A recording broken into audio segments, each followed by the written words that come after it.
There comes a moment in life when you stop explaining yourself, when you stop begging to be understood, when you stop trying to make broken people treat you right, and instead, you start choosing peace.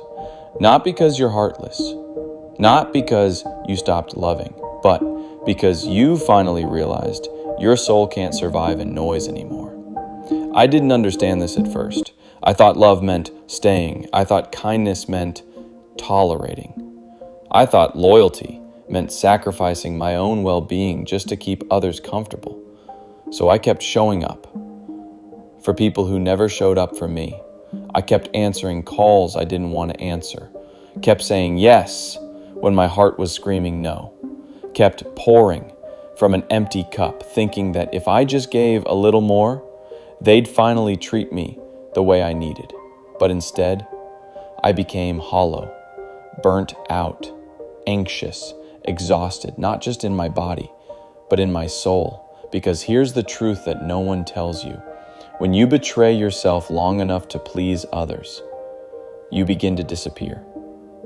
And one day, I realized I was missing. Not physically, not socially, but spiritually. I couldn't feel myself anymore. I couldn't hear my own thoughts over the opinions of others. Couldn't find stillness in a world that constantly demanded performance. Couldn't breathe deeply because everything around me was so loud. So I did something radical. Something the old version of me would have called cold or selfish. I pulled back. Not in anger, not with drama, but with silence. I stopped answering every call, stopped explaining every boundary, stopped over-explaining why I needed space. And for the first time in my life, I listened to the quiet voice inside me. At first it was scary because peace doesn't scream, it doesn't clap, it doesn't flood you with dopamine like attention does. Peace is soft, it's subtle, it takes time to recognize. And if you've spent your whole life trying to earn love, peace might feel unfamiliar. But day by day, I started feeling something return. Clarity, presence, my heartbeat, my breath, myself. And that's when I learned. Sometimes God doesn't speak through words. He speaks through quiet. You see, people always told me I was too nice, too forgiving, too available. And I wore that like a badge of honor, as if being drained was a sign of strength. But it's not. You don't have to destroy yourself to prove you're kind. You don't have to stay where your peace is constantly robbed. You don't have to be the emotional punching bag for people who only show up when they need something, because here's the truth I discovered. Protecting your peace is not selfish, it's sacred. One morning I took a walk. No phone, no noise, just trees, wind, sunlight between the leaves. And I felt something I hadn't felt in years, stillness. No anxiety, no overthinking. No mental battles or imaginary conversations, just stillness. I looked up at the sky and whispered, "Is this what peace feels like?" And deep inside, I felt God whisper back, "This is what I've been waiting to give you, but you kept chasing people instead of me." That broke me, because it was true. I kept pouring my love into people who never made space for mine. Kept trying to prove my worth through effort. Kept staying where I was barely seen, when all along, God was offering something better, something softer, something that didn't demand I perform, but simply be. Peace. Now, don't get me wrong. Choosing peace doesn't mean you hate people. It doesn't mean you isolate forever.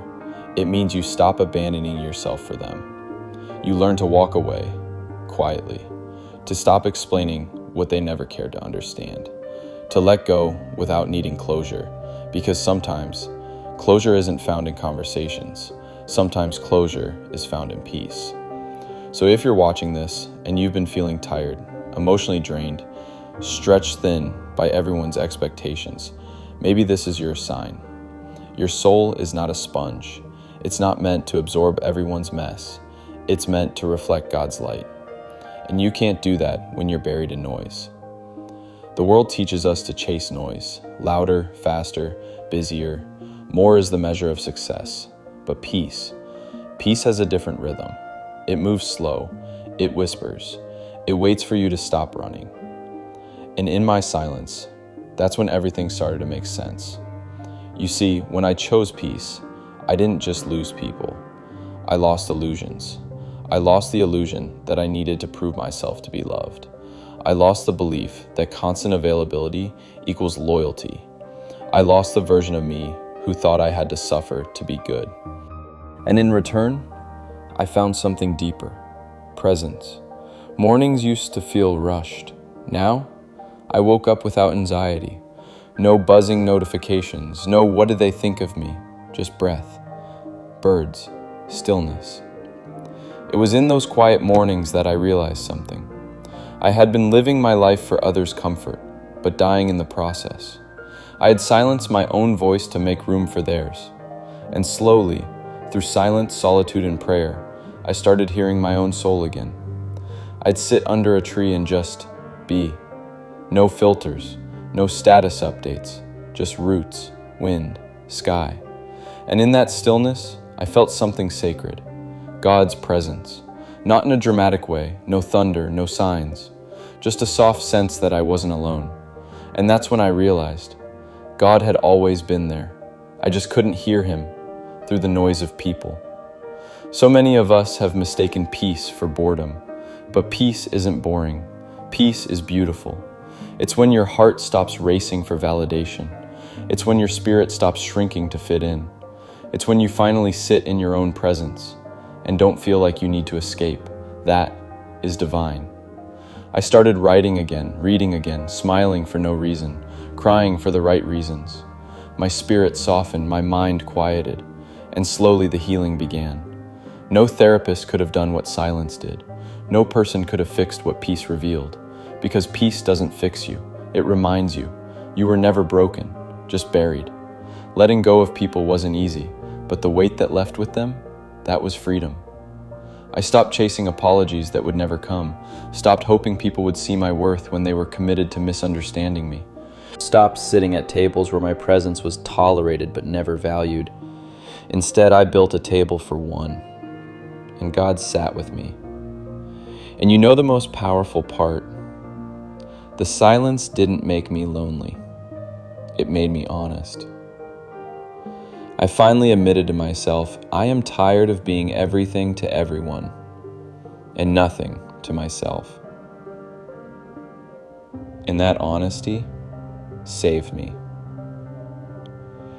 Because when you're finally real with yourself, you give God something real to heal.